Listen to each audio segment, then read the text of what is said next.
Have you ever wondered how the most beautiful, most powerful angel in heaven became the face of ultimate evil?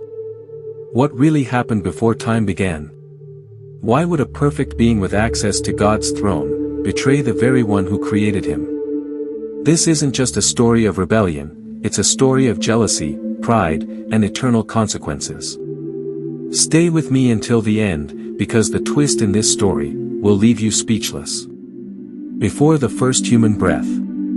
Before mountains rose or oceans formed. There was heaven, pure, majestic, flawless. And among all of heaven's splendor, there was one being who stood out. His name? Lucifer. But Lucifer wasn't evil. In fact, he was the epitome of perfection. Ezekiel 28 tells us, "You were the seal of perfection, full of wisdom and perfect in beauty." He was adorned with every precious stone. Topaz, emerald, onyx, sapphire. He was not just in the presence of God, he walked among the fiery stones. Lucifer was the anointed cherub who covered the throne of God. Imagine that, he had direct access to the presence that seraphim covered their faces from. He didn't just sing, he was music. Built with pipes and tambourines within his being. A living symphony. Heaven admired him. But admiration soon turned into ambition. Here's what most people miss: Lucifer didn't fall because of a mistake. He fell because of a thought. Pride. The silent killer of the soul. Isaiah 14 records his inner monologue. "I will ascend into heaven. I will exalt my throne above the stars of God. I will be like the Most High." 5 times he said, "I will." He wanted God's position without God's heart. He wanted the worship without the woundedness. He wanted glory without humility. This wasn't just rebellion. It was treason. In the highest court of heaven. But Lucifer didn't keep his corruption to himself. He began spreading it. Whispers. Lies. Seeds of doubt. He convinced 1/3 of heaven's angels to turn against the one who gave them life. Revelation 12 verses 7 to 9 describes a real war, not symbolic, not poetic, a celestial battle between the forces of light and the forces of darkness. Michael and his angels fought. Lucifer and his rebels resisted. But there's no victory when you fight against truth.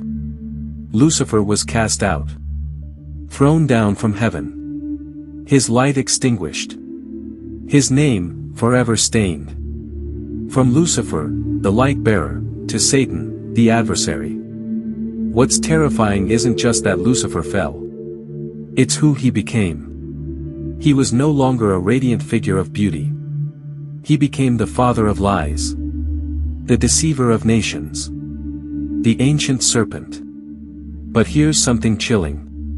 He didn't lose his wisdom. He didn't lose his influence. He didn't lose his desire for worship.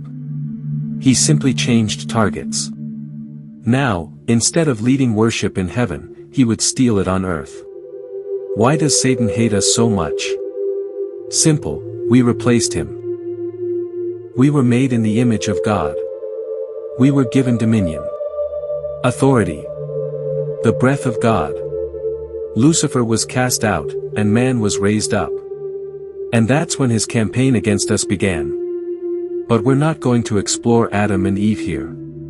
This isn't about humanity's fall. It's about Lucifer's obsession. He didn't just tempt. He schemes.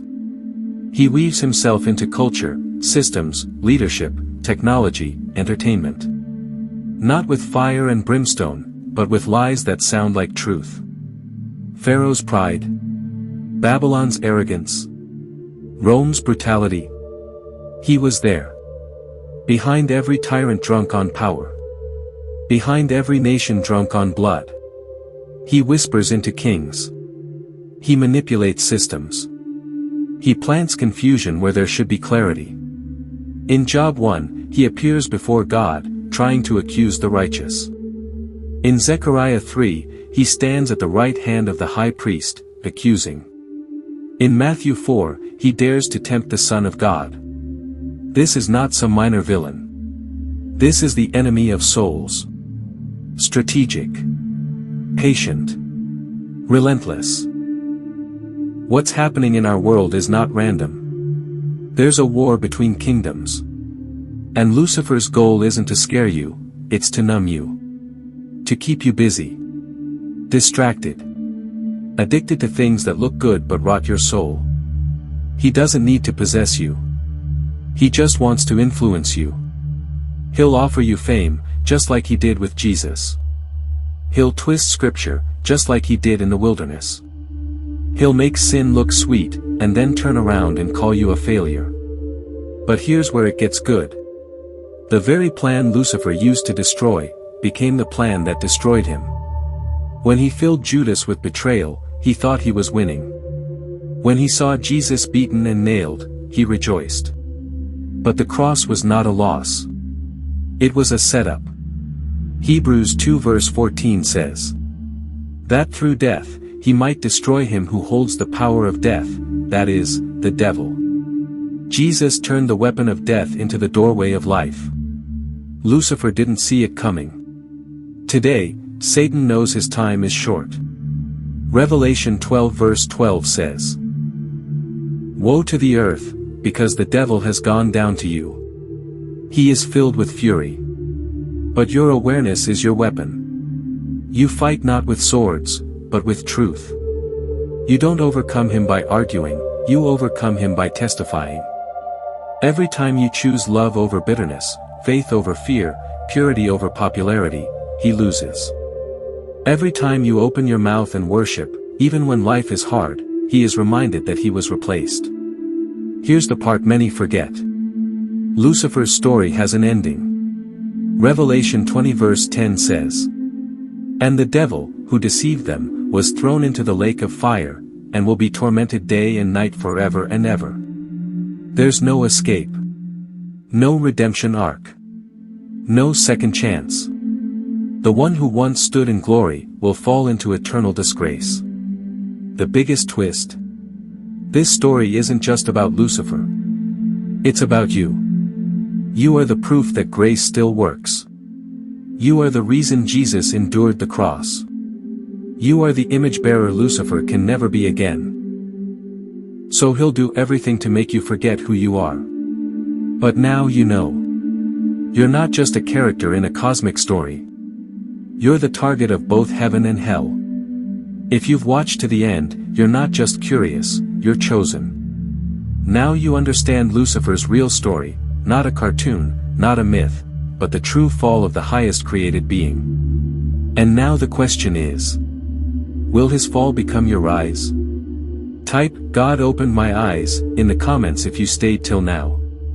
Like this video if it made you see differently. And share it, because someone you love may be trapped in a lie he started long ago. This isn't just a video. It's a battle cry.